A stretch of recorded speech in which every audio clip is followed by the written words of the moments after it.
Hello guys! Kamusta na kayong lahat? Dito na naman ako para mamahagi sa inyo ng mga pang-araw-araw nating journey sa buhay. Today is Thursday, ang bilis ng panahon, kaka-weekend lang. Eto, weekend na naman.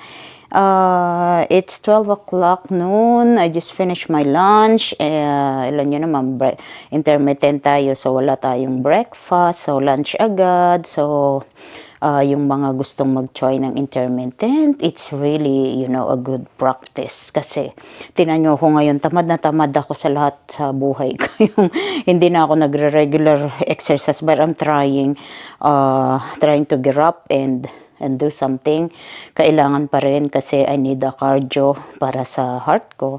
Kailangan mag-pump din yung heart natin. So anyway, this morning I am so lazy to get up kasi late naman yung client ko. So para bang ganun masakit pagka late ang client ko. Tamad na tamad ako.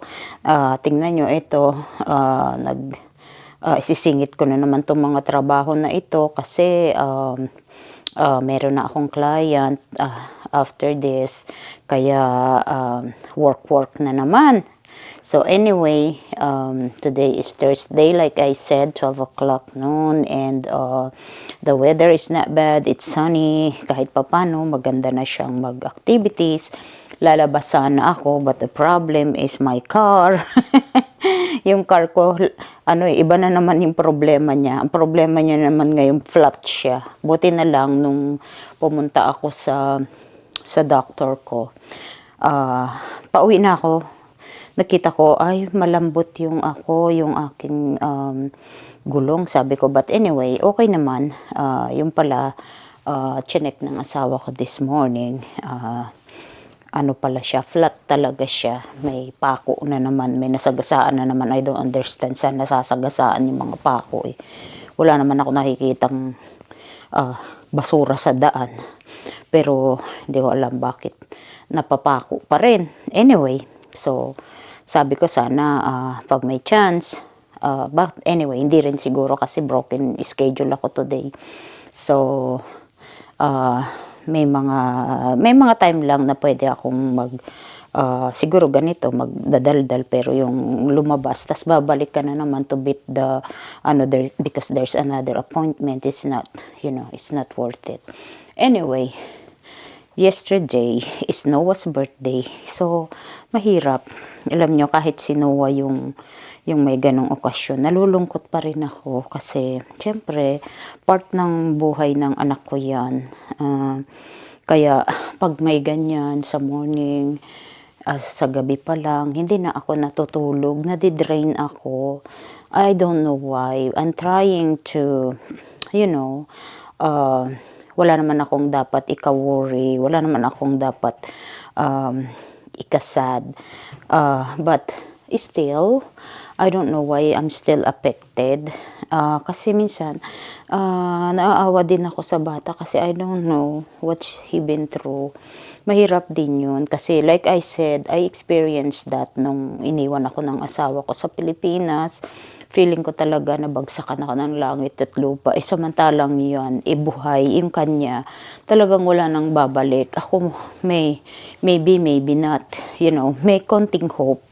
So, feeling ko noon, parang wala na. So, na-imagine ko yun, magkasama lang kami for 3 years nung umalis siya. Samantalang itong anak ko at saka si Noah, they've been together for 9 years kasi nung nag-college anak ko, syempre, wala na yung supervision like I did when I was young.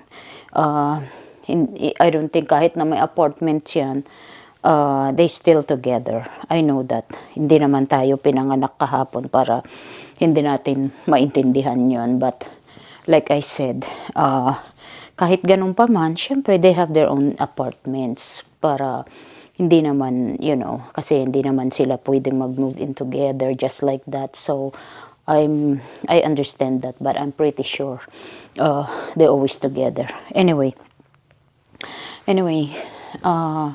lungkot ako sa kanya kasi kaya umiiyak ako kahapon pagising ko kasi At saka hindi mo naman siya ma-bother kasi ang mga bata dito, lalo na sa kultura ng bata na ito, siyempre iba sila.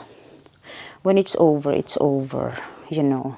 And they always asking you for a space. Ayaw nila yung nababother sila. Hindi katulad ng mga kultura natin, ang mga bata, kung sa kultura natin, kung mangyayari yan sa kapareho nating ugali, syempre, they're always there. They're always there to yung maalala ka, comfort ka, sila iba talaga sila dito, kaya hindi naman natin sila pwedeng manduhan kasi that's them, that's their nature. Kaya kung hindi ikaw ang magre-reach out, ganun talaga yung mga bata dito. Pag di ka nagre-reach out, wala kang magagawa. At saka may decision din sila kung gusto nila makipag-communicate or hindi. Hindi natin, but it doesn't mean that they are, wala silang mga, yung mga pangit na ugali. Hindi. Yun ang mga kultura nila dito. Kaya hindi tayo pwedeng mag-demand ng anything kung kailan lang sila. Parang mga anak din natin yan, kahit na-train natin sa kultura natin. Andito sila. Hindi sila katulad ng mga bata sa atin, kahit nagagalit sa magulang. They are very polite. They are very respectful. Dito, hindi. Kung na-express nila yung feeling nila dito Hindi katulad sa atin. Kahit na nagagalit ka na sa magulang mo, galit na galit ka, you're not gonna say anything bad to them, at saka hindi ka magdi-disrespect sa kanila. Kaya hindi natin pwedeng hanapin yung mga bagay na yan sa ibang tao na iba ang kultura nila. Kaya mahirap din kasi, lalo na kung ang kinalakihan mong kultura ay hindi ganun, syempre, mahirap sa iyo, Pero, like I said, what can you do? That's them. Hindi sila kapareho natin. Kaya minsan tayong mga taga-ibang lugar na hindi taga rito sa Amerika, na lumaki katulad namin, magulang kami lumaki sa Pilipinas, siyempre yung practice namin is yung kultura namin. Although ako, tinry ko talagang maging flexible sa anak ko, maging maging loose sa anak ko, kasi alam ko nga iba dito. But still, syempre, tinuturuan pa rin natin yung anak natin as much as possible na maging respectful to anyone. Kasi sa kanila is lang yun hindi na yun sa kanila basta wala silang ginagawa na masama, they're okay. Hindi katulad natin na tinuturuan natin yung anak natin, be nice to anyone, at saka mag-greet tayo sa mga nakakatanda sa atin, kasi pinractice ko yun sa anak ko Hindi yung para ka na lang aso dyan na dadaanan mo na lang yung mga tao, lalo na pag nasa ibang bahay ka. You have to be maging maayos ka na tao.